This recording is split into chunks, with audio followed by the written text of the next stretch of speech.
Ibu kalau muncul hal itu istighfar pada Allah. Astagfirullahaladzim. Gitu. Kan Bu, yang namanya umur itu hak prerogatif Allah. Saya memahami kalau ibu sedih itu saya paham ya. Tapi jangan kemudian sering kalau ada keinginan untuk coba ya kalau yang satunya lagi ada rame kali ya saya punya anak kembar. Ibu istighfar. Katanya setan itu suka masuk lewat kalimat seandainya. Coba kalau ya, coba kalau anak yang satunya lagi nggak meninggal. Seandainya anak yang satunya itu nggak meninggal. Kata seandainya, kata kalau, padahal itu sudah Anda jalani, sesungguhnya itu bisikan-bisikan setan. Itu yang disebut dengan waswasah. Alladzi yuwaswisu fi sudurin nas, yang memberikan bisikan-bisikan jahat kepada, itu kan namanya waswasah, bisikan yang buruk. Kan Bu, kalau kita ditimpa musibah, apalagi masalah kematian, kan kematian itu hak prerogatif Allah. Alladzina idza asobathum musibah qalu inna lillahi wa inna ilaihi rajiun. Jelas kan? Orang yang kalau ditimpa musibah, dia terima dengan lapang hati, katakan, ini milik Allah, kembali kepada Allah. Nah ini kalau kaitannya dengan kita punya anak, ya dipanggil oleh Allah lebih dulu. Memang berat, tapi terima. Ya, karena bicara nyawa itu kan hanya Allah yang punya. Wala yu'akhirallahu nafsan idza jaa ajaluha. Bila ajal seseorang itu tiba, tidak ada yang bisa menangguhkan. Ibu sayang sekali sama suami ibu. Kalau Allah menakdirkan dia lebih dulu, ya ibu katakan inna lillahi wa inna ilaihi rajiun. Semoga suamiku di sana bahagia. Semoga suamiku di sana tenang. Saya sebagai istri mendoakan. Anak-anak mendoakan. Itu kan sebenarnya. Jangan kenapa Allah memanggil suami saya, padahal kami sangat sayang sama dia. Padahal dia itu teladan kami. Padahal dia itu imam kami, ya Allah. Anda menggugat. Itu bisikan hilah syaitoniyah, waswasah.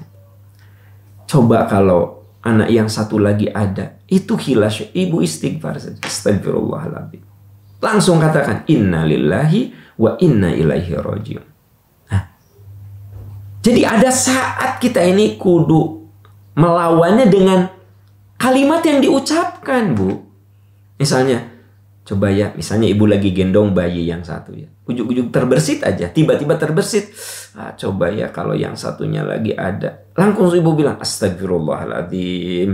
Inna lillahi wa inna ilaihi rajiun. Katakan, ucapkan gitu. Kuatkan. Ada saat kita kudu menguatkan. Ya. Ibu ingatkan, astagfirullahaladzim, ampuni ya Allah. Itu bisikan yang salah dari saya. Inna lillahi wa inna ilaihi rajiun. Bayi yang satu lagi itu milikmu dan kembali kepadamu. Jadi dalam hidup ini kita ada saat melawan diri kita.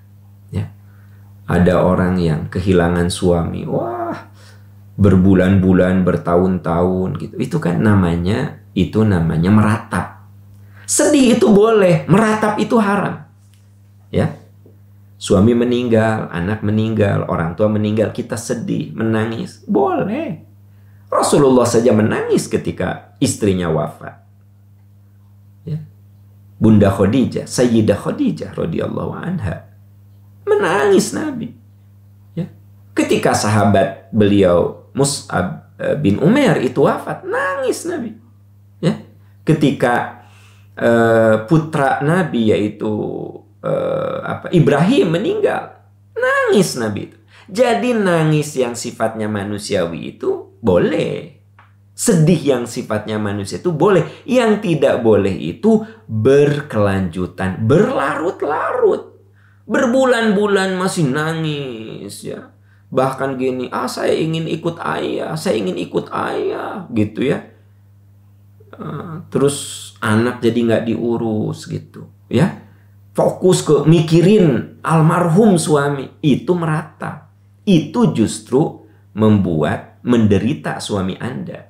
Gitu. Jangan begitu. Terima saja. Sedih boleh, tapi terima. Nah, itu yang disebut dengan alladzina idza asabatu musibah qalu inna lillahi wa inna ilaihi rajiun ulaika alaihim shalawatu mir rabbihim wa rahmah. Kalau kita ini menerima apa yang Allah berikan kepada kita, berlapang hati, saya sedih tapi saya menerima, inilah yang garis takdir yang Allah berikan kepada saya. Ulaika alaihim shalawatu mir rabbihim wa rahmah. Allah akan ampuni orang-orang seperti itu dan Allah akan cintai. Carilah ampunan dan cinta Allah dengan menerima, ya.